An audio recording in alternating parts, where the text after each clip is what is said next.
अब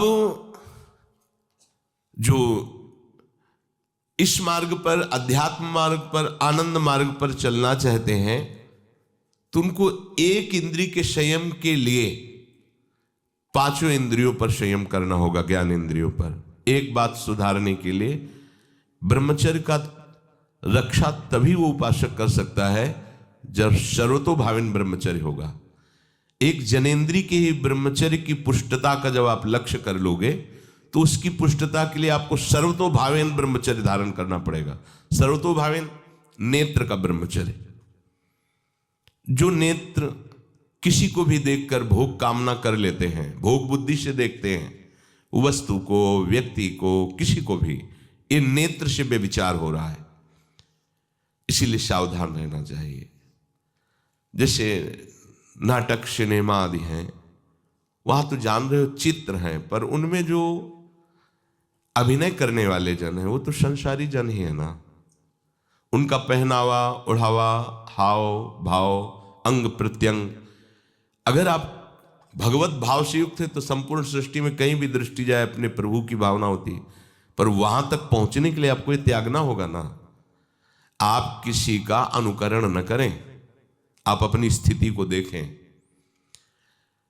अगर आप किसी का अनुकरण करते हैं कि हमने उनको देखा है, वो टीवी देख रहे हैं, तो टीवी में क्या देख रहे हैं, कहाँ स्थिति है, हमें क्या पता।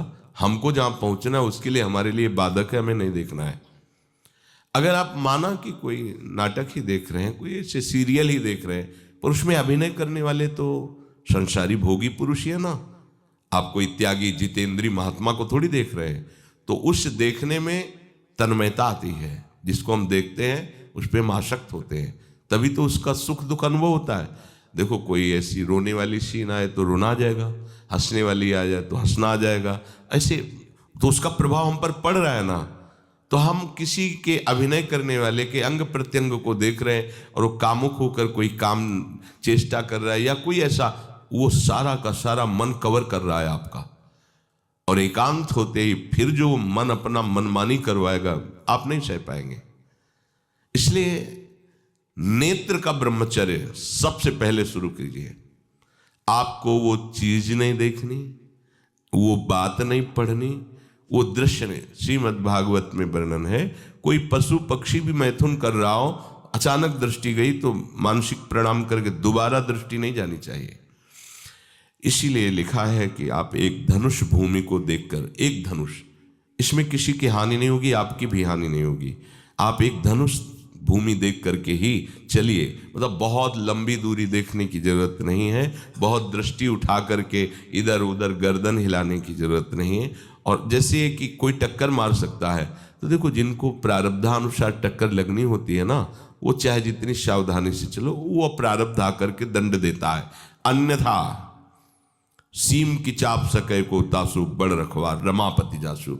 आप जा रहे हो भगवत चिंतन करते हुए, तो प्रभु का नाम आपका पहरेदार अंग रक्षक है, कोई बाल भी बाका नहीं कर सकता।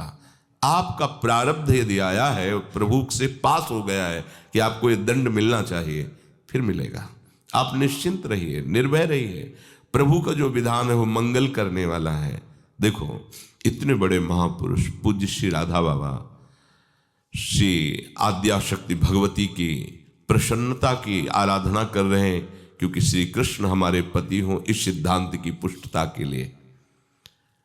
और पैर फिसल जाता है, स्नान करने जाते हैं, खड़ाऊं पहने हुए थे और अंग टूट जाता है, दवा नहीं लेते, बांस की खिपचाल बांधकर पुनः अनुष्ठान में बैठते हैं। बलिहारी ऐसी सामर्थ्य की, ये भागवतिक प्रारब्ध ऐसे महापुरुषों को भी दंड दे देता है। देखो ना, ऐसे महापुरुष जो ऐसी ऊंचाई पर पहुंचे हैं और इतने भागवत भजन में नियम निष्ठ हैं, उनको भी प्रारब्ध दंड दे रहा है शरीर को। तो अपने को इससे निश्चिंत हो जाना है। जो होना है उसे रोक नहीं सकते, जो नहीं होना उसे कोई कर नहीं सकता। अपने आराध्य देव के चिंतन में ज्यादा नेत्रों को इधर उधर दौड़ाने की जरूरत नहीं है। नेत्र का ब्रह्मचर्य, फिर वाणी का ब्रह्मचर्य, बहुत बड़ा प्रभाव पड़ता है इससे। यदि आप जवान से अश्लील बातें, गंदी बातें, कामुक बातें करेंगे तो आप ब्रह्मचर्य रह ही नहीं सकते। अगर आप वाणी से परस्पर शरीर आकर्षण वाली बातें करेंगे। बट उसको देखा तुमने क्या? बस आप गए, चाहे वो स्त्री शरीरधारी साधक हो या पुरुष शरीरधारी। परस्पर आकर्षण संबंधी यदि वाणी खुली आपकी, तो वाणी के व्यभिचार से आपका जनेंद्री का व्यभिचार प्रारंभ हो जाएगा। आप रोक नहीं सकते, नहीं रोक सकते। इसलिए वाणी से भी कोई ऐसी वार्ता ना कीजिए जिससे आपके अंदर काम वेदना बढ़े। श्रवणेंद्री का, कान से गंदी बातें, व्यभिचार की बातें, कामुक बातें सुनना जिससे हमारे हृदय में कामना जग जाए, बिल्कुल नहीं। भले वो किसी को लेकर टीका टिप्पणी की जा रही हो, देखो वो साधक है, उसको हमने देखा वहां ऐसे देख रहा था, वैसे कर रहा था, वो तो आपको समझ में आ रहा है कि किसी साधक की बात कर रहे हैं, वो तुम्हारे नाश के लिए उपाय कर रहे हैं जो आपको ऐसी बात बता रहे हैं। क्यों? क्योंकि आप भी तो साधक हैं। श्रवणेंद्री का व्यभिचार हो रहा है। आराध्य देव के सिवा और कोई बात कान से सुनना उसे व्यभिचार कहते हैं। इसलिए महाप्रभु कहते श्रवण फूटो जो अन सुनो। ऐसा हमारा अगर कान कुछ और सुने तो फूट जाए, नेत्र कुछ और देखें तो ये नेत्र नष्ट हो जाए, वाणी कुछ और बोले तो मुख हो जाए। हमारी श्रवणेंद्री का व्यभिचार नहीं होना चाहिए। धर्म की बात, अपने आराध्य देव की बात, शास्त्र सम्मत बात हम श्रवण करें। अन्यथा अगर कोई ऐसा मित्र है या हमारा साथ में रहने वाला है, कोई किसी भी साधक की को लेकर बात कर रहा है, तो भी हमें कान में उंगली डाले नहीं। हम कोई ईश्वर थोड़ी कि हम किसी को संभाल लेंगे, हम अपने को नहीं संभाल पा रहे। हमारे सामने किसी की बात मत करो, ऐसी करना है तो प्रभु की चर्चा करो, अन्यथा मत करो। तो अगर आप श्रवणेंद्री का ब्रह्मचर्य, वाकेंद्री का ब्रह्मचर्य, नेत्रेंद्री का ब्रह्मचर्य और त्वगेंद्री का ब्रह्मचर्य, अनावश्यक किसी को स्पर्श मत करो। परस्पर विरोधी शरीर को तो भूल कर मत करो। विरोधी शरीर जिससे हमारा पुरुष शरीर है, सामने स्त्री शरीर है, तो किसी भी तरह से सेवा के लिए संकेत करना या किसी भी सेवा के लेन देन में बचाव पक्ष में रहो। यहां रख दीजिए सामान, फिर आप उठा लीजिए। सीधे हाथ में सामान लेना नहीं, सीधे हाथ में सामान देना नहीं, जमीन में रख दीजिए। बहुत पवित्र है तो आप कुर्सी पे जो भी आसन, उसका हाथ में लेने का नहीं। परस्पर विरोधी भाव वाले शरीरों का स्पर्श बिल्कुल निषेध है, किसी भी कारण से ना किया जाए। मान लीजिएगा ये बहुत मतलब आवश्यक है, यदि आप इसमें चूक कर गए तो धीरे धीरे आप फिसल के वहीं खड़े हो जाएंगे जहां से चढ़ना मुश्किल है। किसी भी साधिका को, किसी भी साधक को परस्पर लेन देन हाथ में नहीं करना चाहिए। मानो हमारी बात, आपको माला देनी है, चौकी पे विराजमान करो, हम उठा लेंगे। हमें कोई सामग्री, ये सामान रखिए, आप उठा लीजिएगा। कभी भी कोई भी परस्पर मुस्कुराहट, बातचीत, ऐसे कोई इशारे यदि दिखाई दे तो आप बचो और उसको बचाओ। साधक है, साधिका है, उससे गलती हो सकती है, आपसे भी गलती हो सकती है। आप सत्संग सुनते हैं, आपको लगा कि इसकी मुस्कुराहट, इसकी कुछ चेष्टा ऐसी दिखाई दे रही है जो हमारे अंदर कामुकता पैदा कर सकती है, उसको भी बचाओ और स्वयं बचो, तो भगवान आप पर प्रसन्न हो जाएंगे। वो देख रहे हैं अंदर की बात। साधक को बहुत सावधान रहने की आवश्यकता। ये इसको खिलवाड़ मत समझो, इसीलिए कह रहे हैं ये अध्यात्म है, ये परमार्थ है। आपको लगेगा नहीं कि क्या हुआ, मैं कहां भ्रष्ट हुआ, ऐसी जगह खड़े हो जाओगे कि जान भी नहीं पाओगे कि मैं कहां चढ़ रहा था, दोबारा उत्साह भी नहीं आ पाएगा। बात अच्छे से समझ लीजिए। तो हमारी त्वगेंद्री का व्यभिचार ना होने पावे। सहसा किसी का इस पर, किसी की भी अगर सेवा करने का सौभाग्य मिले, फिर उसमें ये प्रश्न नहीं उठता। अगर कोई गिर आप पड़ा है, भला ऐसी स्थिति में कि मुझे अत्यंत आवश्यक है उसे उठाना, अगर नहीं उठाते तो वो कष्ट पा रहा, अचानक कोई गिर जाए, फिर हम ये नहीं देखेंगे, फिर ये हम सूत्र नहीं स्वीकार करेंगे कि अब हम तो ब्रह्मचारी हैं, अब हम खड़े खड़े देख नहीं। उसको अत्यंत आवश्यकता है हमारी। अब उस समय हम भूल गए अपने आप को और उसको उठा करके अगर हमें अस्पताल ले जाना, अस्पताल ले जाएंगे, जरूरत है हम उसकी सेवा करेंगे।